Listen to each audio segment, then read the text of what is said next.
الاول عايز اوجه كلمتين الزانيه منى حسن. انا ما طلعتش قلت لحد قبل كده ان انت دي انتحرت او ما انتحرتش او اي كلام من ده خالص. انت طالعه بتجاملي انتل او بتدافع عنها، مفيش مشاكل، دي حاجه ترجع لك. لما تقولي ليه وعشان مين، ده كده بتستقل بيا انا. انت البنت متنكه خدامه، وانت بنت متنكه خدامه. ده انا خدت واحده بعد ما كلمت المنصه كلها خاص، من بوتاجاز لايمن العالم الاخر ليلي. طب انت بتجامليها مفيش مشاكل. لما تقولي بقى ليه وعشان مين ومش عارف ايه، في نسوان اجمل من انتل متجوزين على المنصه، خوالات وبيقولوا عليهم رجاله. انت شأني بيتقلل منه ليه؟ انت لا انا ماليش دعوه بحرحر، ده حرحر دي متناك. انا ليا دعوه بمنى حسن اللي تعليقها ده عندي، اللي بتقول لها ليه وعشان مين يعني. انت جوزك ايه اصلا؟ شغال ايه؟ لا انت جوزك بتاع ايه؟ كس امك على كس ام انت الخدامه بنت متناكه. انا اصلا اللي ندمان وزعلان مع نفسي ان انا دخلت في مشاكل واتحبست واتبهدلت عشان مين يعني؟ مين انت دي اساسا؟ مين انت؟ بوتوجاز اتكلم خاص، اي من العالم الاخر اتكلم، المنصه كلها اتكلمت خاص، وانا الوحيده اللي طلعت برياله ابن متناكه شلت الليله. مش ده حصل؟ مش ده حصل؟ ده واحد. تعالوا بقى، المعلم حسن داخل فارد لي جنيحته قوي. ما حدش يتكلم في موضوع الفلوس ده خلاص، والمخروقه ايوه خلاص.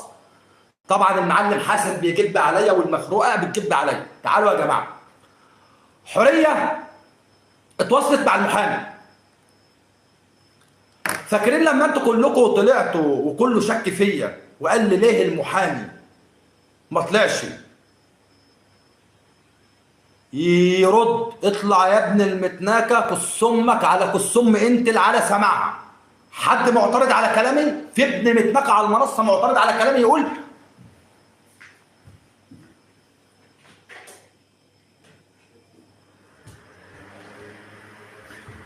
تعالى حسن كده وانت فارد لي دراعاتك وداخل لي عند انتل وبتقول لك لا ما حدش يتكلم ده في الفلوس. تعالى كده يا حبيبي انت وهي كده، تعالوا كده مع بعض كده، انتوا الاثنين، ولما المعلم يتكلم انتوا تقعدوا استماع بس. حوريه يا جماعه، لما انتوا كنتوا بتقولوا ان انا ليه المحامي ما بيتكلمش وليه المحامي ما بيردش على العرس اللي اسمه رامي واللي حصل، قلت لكم يا جدعان والله ده خصمه اساسا، والراجل اصلا مش عايز يقول له ايه الدنيا وايه المعلومات وايه اللي حصل وايه اللي بيروح، فرد عادي، مش في دماغه ان الكلام ده يطلع ده على العام. والله ده كان فعلا هيطلع يتكلم في حاجه انتل، بس حصل مشاكل وقال لك لا مش هيطلع في الموضوع ده خالص.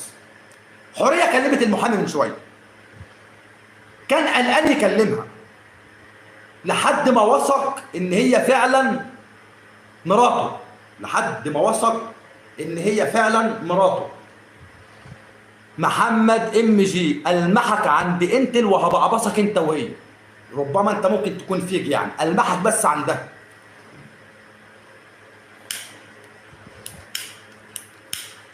الراجل ما كانش مآمن يكلم حوريه لحد ما وثق ان بالفعل ديت مراته. اول حاجه قالها لها مفيش مكالمه او حاجه تطلع على العام، واكد على دي. يبقى ده اول دليل يا حاج حسن ان انا لما قلت المحامي ده بنفسه مش راضي يطلع يرد لانه اتغفل، ومفيش محامي بيقول ده كل اسراره او شغله، والراجل مش عايز تاني يطلع يتكلم في الموضوع ده. حوريه شافت ده، حوريه شافت ده. المهم حوريه بتحدد ميعاد مع الراجل المحامي، وفوجئت لقت بتقول له اجيب لك الاوراق والحاجه، ده فوجئت لقت المحامي بيقول لها لا ما القضيه عندي وكل حاجه عندي، ما القضيه عندي وكل حاجه عندي. انت فين يا حسن؟ محدش يتكلم في الفلوس. وخليها تقول له ايوه محدش انتوا فتحتونا على المنصه والمنصه كلها بتتكلم عني، وجاي دلوقتي تقول ما حدش يتكلم ده في الفلوس. بعد ايه؟ بعد خراب بلطه؟ ما هي انتل دي يا عم حسن ما خدتش من حد جنيه، والمنصه عارفه مين اللي اتعامل مع انتل بينه وبين المحاميين، هو اكرامي. فحتى اللي بيقولوا على انتل ده نصاب كله عارف ان ده كلام، لان انتل ما خدتش بالفعل من حد فلوس، لكن اللي اتعامل بين انتل والمحاميين هو كان اكرامي. فالكلام ركب فيا ومسك فيا. طالع انت النهارده تهز في ايدك في البث عند انتل محدش يتكلم ده في الفلوس بعد ايه؟ طب انت هتعرف توقف الناس اللي بتتكلم عني دي وبتقول عليا حرامي ونصاب؟ المهم نكمل يا جماعه. فوجئت حوريه لقت ان الراجل عنده القضيه ده كامله وعلى علم بيها، والراجل مع محمد وفي قضيه محمد، والكلام غير اللي بيتقال خالص. انا قمت مزعق لحوريه، قلت لها لا انا هكلم حد دلوقتي مش هتروحي ليه وما تكلمهوش ولا تقابليه. قالت لي ليه؟ قلت لها ما تطلعش بنت الوسخه وحسن داخل كمان في البث، ما حدش يتكلم ده في الفلوس. خلاص بقى انت اللي سابت الفلوس لله وزكا وما صرفتش وما عملتش، والناس كلها دلوقتي خلاص اكرامي خد الفلوس بقى حطها في جيبه. لا يبقوا ادفعوا بقى للفلوس مش انا نصبت وحرامي. ما انت رايحه يا حوريه دلوقتي بناء على ايه؟ بناء ان في فعلا اتفاق والقضيه عند الراجل وشغال عليها وكله تمام والحياه جميله صح؟ وفلوس راحت. ما هو ما فيش محامي هيبقى عنده قضيه في مكتبه وحافظ الكلام، يعني مش ما شافش حد من المكتب انه يسال ده عنده ولا مش عنده، لا ده عارف القضيه وعنده كل حاجه عنده، يعني كل حاجه عنده هو عارف ده. مش ده صح يا جماعه؟ قلت الحوريه يعني انت عايزه تروحي بقى دلوقتي للمحامي وصدقت كلامي وان القضيه عنده وان هو مع محمد وبترافع معاه، وطالعه انت بتقول لك احنا سيبنا الفلوس خلاص، وحسن يقول ما تتكلموش في الفلوس خلاص، يعني بمعنى اصح ان الناس دي خلاص الفلوس دي راحت هو وسابوها. لا يا انت يا مشخر، لا يا كسمك، لا يا حسن يا رياكت. طلع بقى انت لما حرامي ونصاب، عد بقى يا باشا للمحامي وادوا الحريه تروح، لان الفلوس كده الناس خلاص عارفه ان انا خدت ونصبت وطلع عليا سمعه، صح كده؟ ادفعوا للمحامي بقى، ادفعوا للمحامي، ادفعوا للمحامي.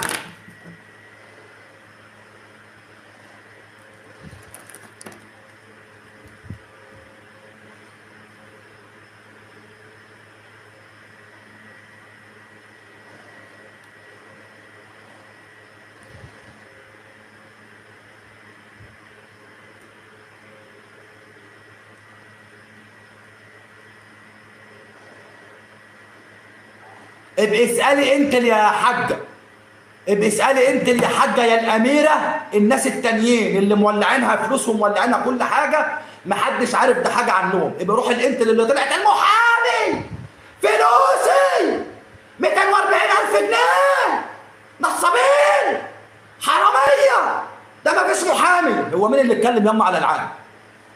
مين اللي اتكلم على العام؟ ومين اللي طلع الموضوع على العام؟ انا برضه؟ انت بتسمعي بالمقلوب يا الاميره؟ انت ودنك بتتعبك؟ ما بتسمعش كويس؟ مين اللي طلع الحوار ده اصلا على العام؟ مين اللي طلع قال احنا نصابين واحنا واللي يسوى واللي ما يسواش يعني نمسك ده في سيرتنا؟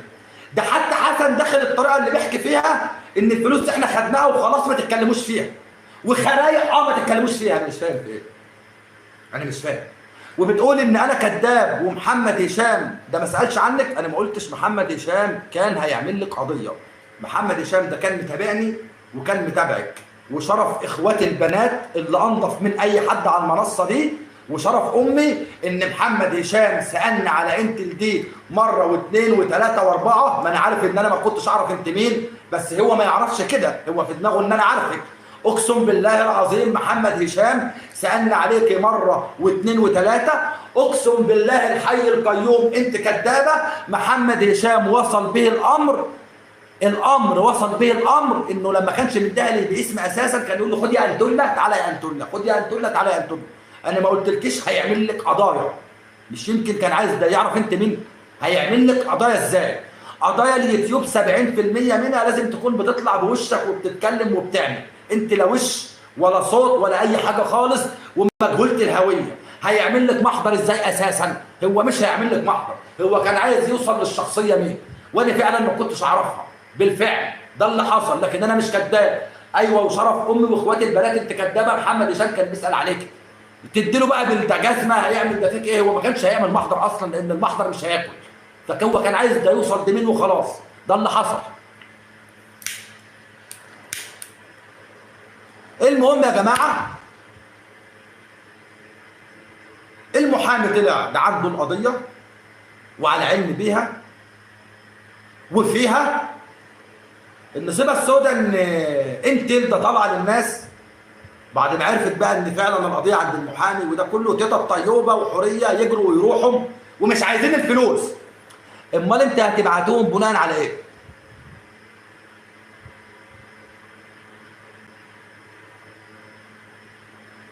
انزل قول يا حسن بص يا باشا، ولا حسن ده يعرف يقول لي، ولا انتل دي تعرف تقول لي، ولا حد يعرف يقول لي حسن مين. كل القنوات دي بتاخد فلوس وبتدعي. احا لو انا اتاك واتفشخ فلوس وجري واطلع حرامي ونصاب، ايه في ايه؟ هو انت يا انتل في يوم من الايام ما قلتليش على الخاص ان حسن بياخد فلوس من الناس؟ احو احنا هنتاك على بعض. بصوا يا جماعه، الجردل لما يطلع يقول لك انتل وحسن وبيعملوا ويسووا، طلعت قلت ايه؟ مره عامله زي السجاره بتتباس وتتداس ما يخصنيش، صح كده؟ هل شتمت؟ غلط؟ دخلت في الموضوع ده. لكن لما الموضوع بقى يخش ان حسن هو نازل لا مش عايز ما تتكلموش في الفلوس ومش عارف ايه، بعد ايه حسن؟ بعد ايه؟ لو انتوا تفضحوني على المنصه واتقال الكلام ده كله عليا في المنصه وجاي هو دلوقتي تقول لا مش عايزين؟ لا، الكلام ده مش هيحصل. لا مش هيحصل يا حسن، لا مش هيحصل. وانا عامل مشاكل اصلا مع حوريه كمان بسبب الموضوع ده. انتوا رايحين بقى للمحامي حوريه راحه بناء على ايه؟ انت اللي بعتت لها 250,000 جنيه تانيين عشان الفلوس الاولانيه ما خدتهاش وراحت عليها؟ ها؟ لا يا سوما مش هديك مفتاح، انا ما اعرفش انت مين. انت كل يومين بتنزلي لي بقى كنت شكل مع ارسلك على بر الطرق. لا وحوريه دلوقتي مش عايزه ترد.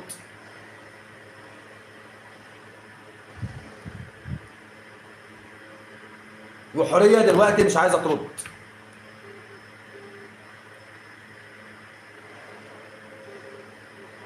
انا عايز اعرف يا جدعان، انت اللي الفلوس راحت عليها وبعتت 250,000 جنيه كمان لحوريه تانيين يا حسن؟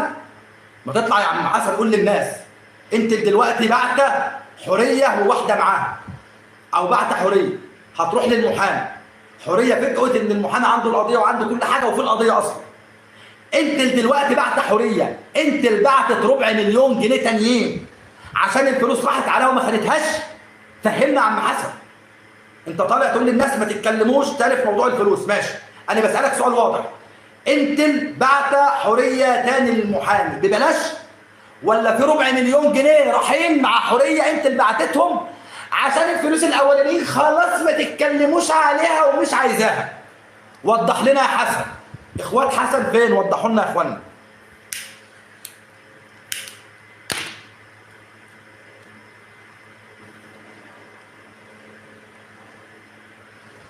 انا عايز افهم، وضحوا لنا بعد اذنكم. انا عايز اعرف يا جدعان، حسن معنى كلامه دلوقتي ان الفلوس دي ماتت، صح كده؟ خلاص ما تتكلموش فيها، احنا مصدقينك يا حسن يا عم مولانا، احنا مصدقينك. طب بعد اذنك بقى اطلع اوضح للناس، قول لهم ان الفلوس دي راحت وانت اللي بعتت 250,000 جنيه تانيين عشان حوريه تروح للمحامي، ولا كلامي في غلط؟ اطلع قول يا عم كده. انا في غلط يا جدعان في كلامي؟ انا في غلط في كلامي يا جدعان؟ انت اللي راحت عليها الفلوس وبعتت 250,000 جنيه كمان عشان حوريه تروح للمحامي. سابت الفلوس ماشيه تفرق في الفلوس، ماشيه توزع في الفلوس.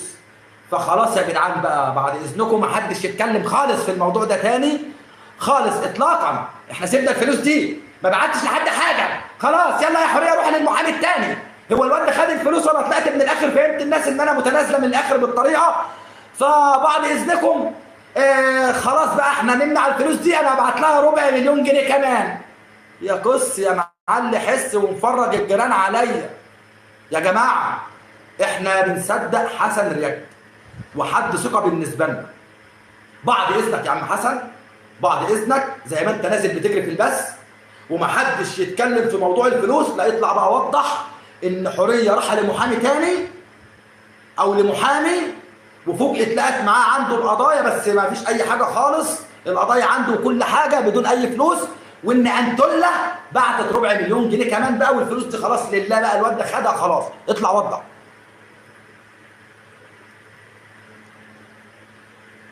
اطلع يابا وضح.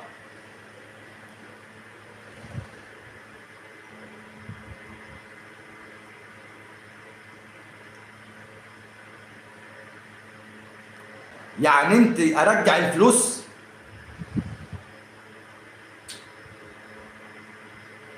مش انت متابعه عند انتل؟ مش انت متابعه عندها؟ انت متابعه عندها صح؟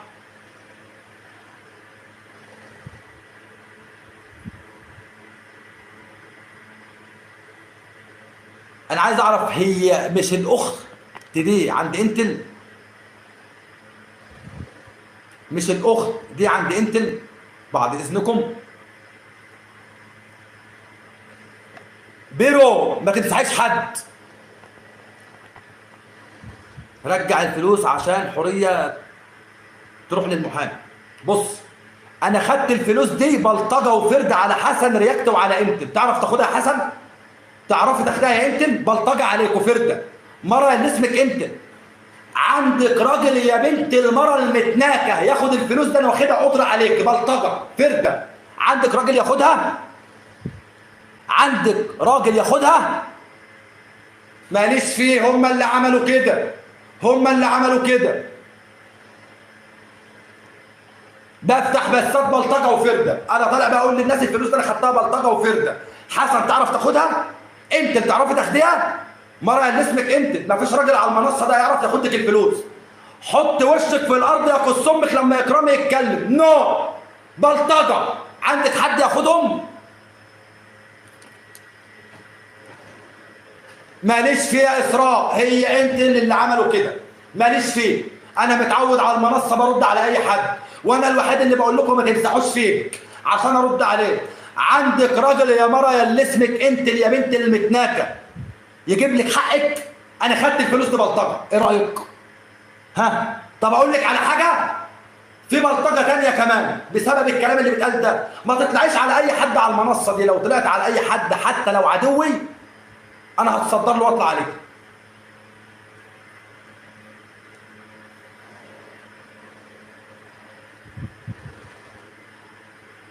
رجع الفلوس يا حرامي. لا مش هرجع الفلوس انا، يا لو حسن عايزها او انتل يقولوا له تعالى ونتقابل انا وهم، اللي يعرف ياخد جنيه مني ياخد فرده. بلطجه مش هرجع حاجه.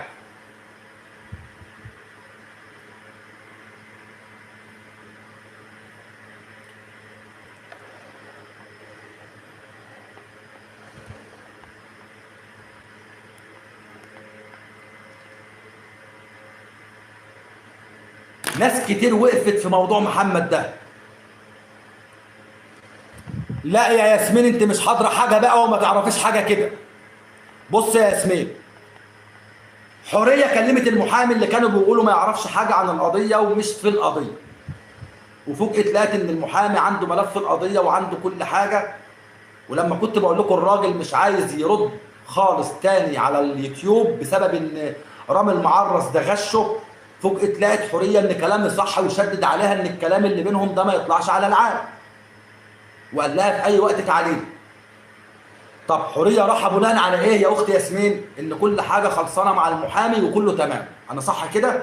والقضيه عنده ليه وعلى علم بقى وعلى كل حاجه انه في القضيه وكل حاجه عنده تمام. مش ده صح كده؟ طب انت طالعه تقول خلاص مش عايزه الفلوس.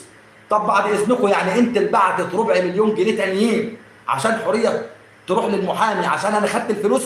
ممكن ترد عليا يا اختي ياسمين؟ هل حوريه راحه دلوقتي للمحامي؟ طبعا انا خدت الفلوس وانت اللي سابتها وقالت مش عايزاها.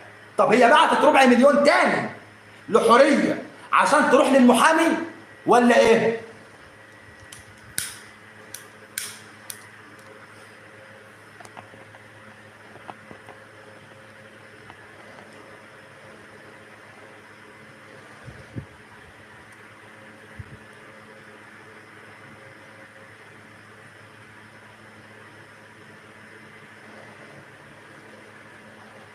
اطلعي بره يا اللي اسمك لولو، انت يا ثانيه يا بنت المره المتنكه، يا اللي بتتنكه يا بنت المتنكه، قص امك على قص ام ابويا، ابن متنكه وانت بنت متنكه، بره يا بنت المتنكه، بره هنا على دين امك لدين ام ابويا لدين ام انت اللي دين ام اللي مش عاجبه كلامي، بره يا بنت المتنكه، بره يا ولاد المتنكه.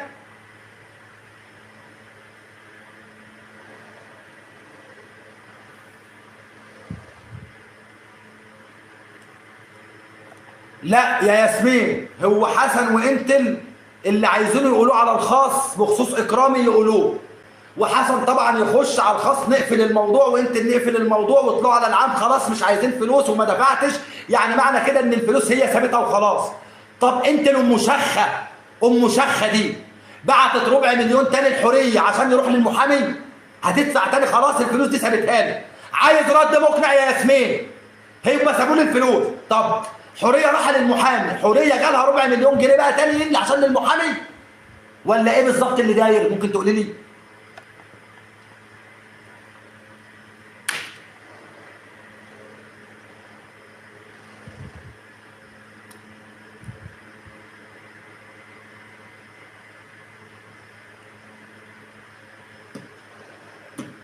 ده حسن طالع بكل برود، خلاص ما تتكلموش، مش حاسس بان المنصه مقلوبه، اكن انا حسن اول مره يتقال عليا حرامي ونصاب، حرامي ونصاب يبقى على ايديكم انتم. وقفوا كلام بعض ايه؟ لا خلاص مش عايزين الفلوس وما تتكلموش في الفلوس. ايه يا عم حسن؟ ايه بتضحك على نفسك؟ انت قاصد تقل مني مثلا؟ انت قاصد تقل مني؟ سهله.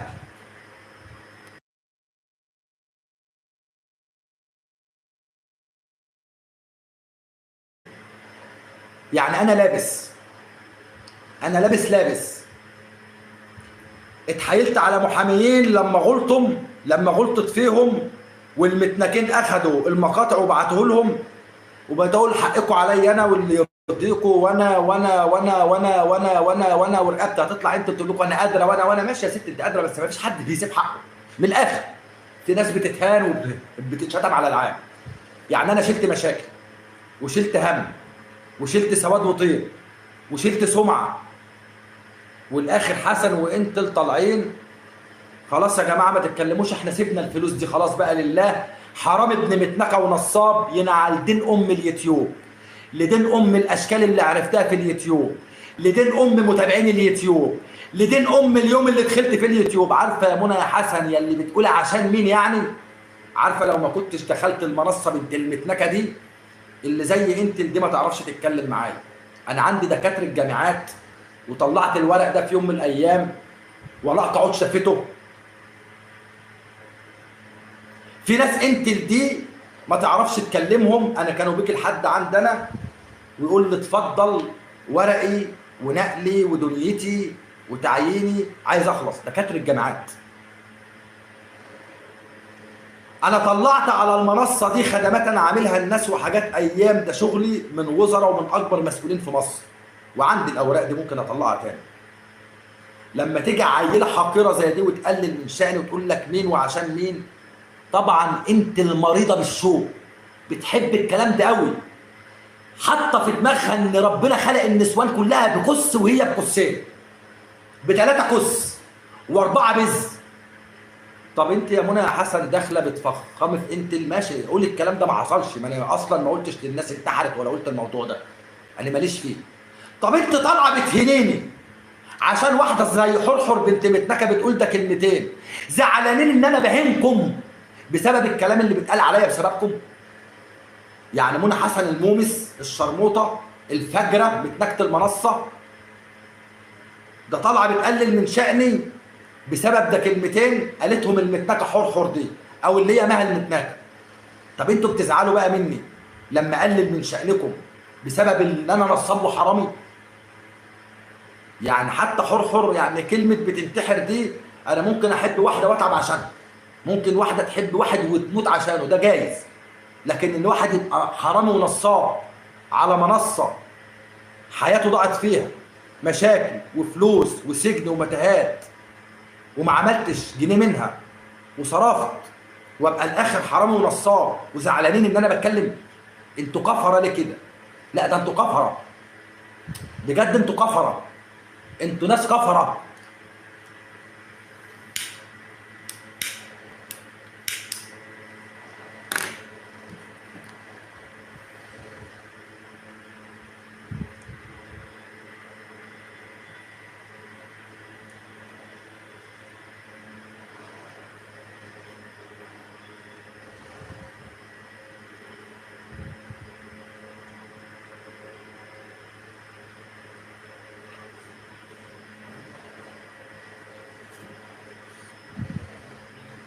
الو، ايه الاخبار عندك؟